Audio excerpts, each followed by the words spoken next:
The senator from Pennsylvania. Mr. President, I have sought recognition this morning to comment on Senator Arlen Specter's announcement that he will vote with the Democrats on organization of the Senate. I have delayed in expressing these thoughts to further reflect upon them and perhaps avoid saying something I would later regret. I have written them down, which is unusual for me because I believe that floor statements, like speeches generally, are best made from the heart rather than a text. When I first heard that Senator Arlen Specter was considering this move, I told the news media it shouldn't happen, it won't happen, it can't happen. I've decided to be a candidate for re-election in 2010 in the Democratic primary. Well, I was wrong.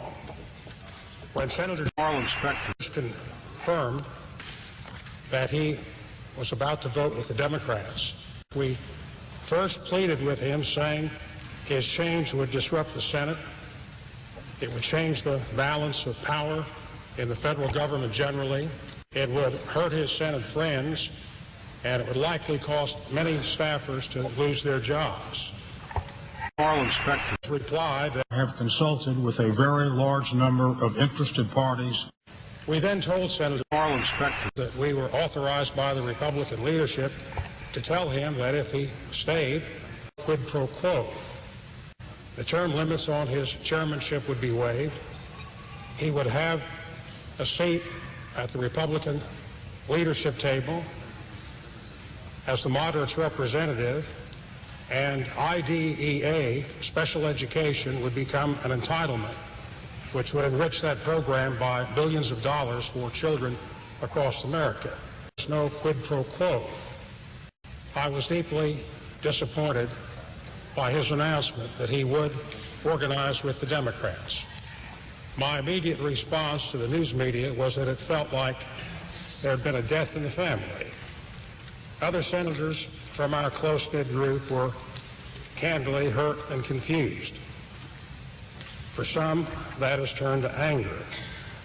Most of the Republican Senate caucus has had little to say, trying to put the best face on what is really a devastating loss. The full impact has yet to sink in. It will doubtless be the topic of much contemporaneous columnist comment, and beyond that, for the historians. Well, the question now arises, where do we go from here? How should these issues be handled by the Senate for the future?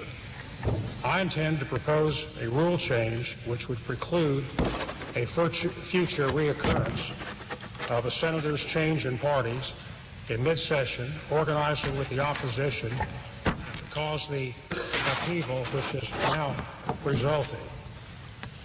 I take second place to no one on independence voting, but it is my view that the organizational vote belongs to the party which supported the election of a particular senator.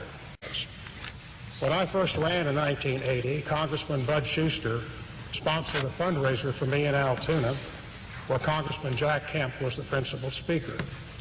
When some questions were raised as to my political philosophy, Congressman Schuster said my most important vote would be the organizational vote. And from that day to this, I have felt that the organizational vote belonged to the party which supported my election. Senator Phil Gramm faced this issue when he decided to switch parties. He resigned his seat, which he had won as a Democrat, and ran for re-election as a Republican.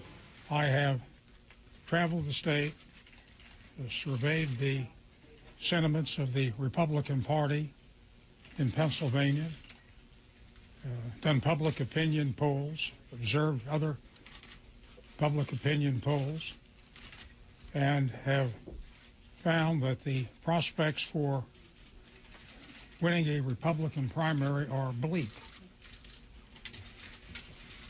I am not prepared to have my 29-year record in the United States Senate decided by the Pennsylvania Republican primary electorate. Not prepared to have that record decided by that jury, the Pennsylvania Republican primary electorate. From that day to this, I have felt that the organizational vote belonged to the party which supported my election.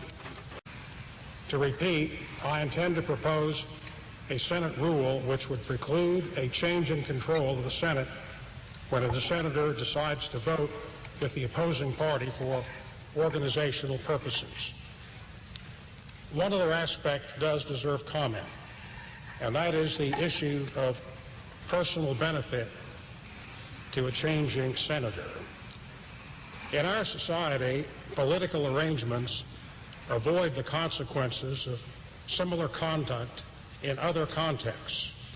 For example, if Company A induces a competitor's employee to break his contract with Company B and join Company A, Company B can collect damages for Company A's wrongful conduct. If A gives a benefit to B to induce B to breach a duty, that conduct can have serious consequences in other contexts which are not applied to political arrangements. Quid pro quo. A question still remains as to whether any such inducement was offered and whether it played any part. And I said, well, maybe I'd do it if you come out for me and help me, if you'll help me raise money. As I told Senator Specter yesterday, he has my full support, my full commitment to work with him. Questions on such offers and counteroffers should be considered by senators and by the Senate in an ethical context. But at this moment, I do not see any way to affect such conduct by rulemaking or legislation.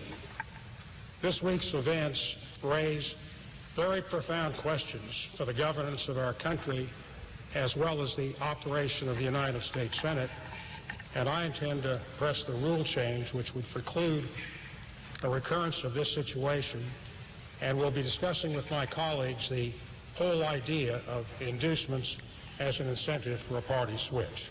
Quid pro quo. Quid pro quo. 3 for Pennsylvania. Santorum, Specter, Bush. I'm here to say it as plainly as I can. Arlen Specter is the right man for the United States Senate. I can count on this man. See, that's important. He's a firm ally when it matters most. I'm proud to tell you I think he's earned another term as the United States Senator. I'm Arlen Specter, and I approve this message.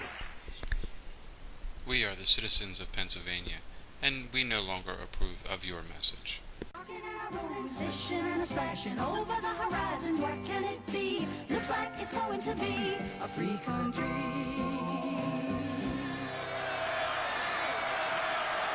Turn them off!